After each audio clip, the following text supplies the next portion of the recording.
Junior 41 tahun yang diduga berperan sebagai mucikari dalam aksi prostitusi tersebut, diamankan di salah satu hotel berbintang di Balikpapan.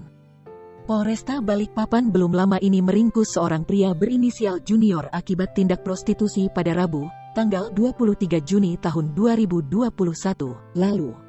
Pelaku ini menjadi perantara untuk perempuan yang bisa dibo.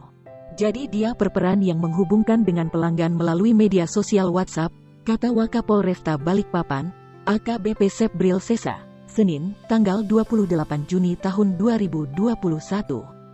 Adapun pengungkapan kasus berawal saat jajaran unit Tipiter Satreskrim Polresta Balikpapan tengah menyelidiki aktivitas prostitusi online di kota Balikpapan. Untuk melancarkan upaya penyelidikan, anggota melakukan penyamaran dan memesan dua wanita yang ditawarkan atau dijual pelaku lewat WhatsApp.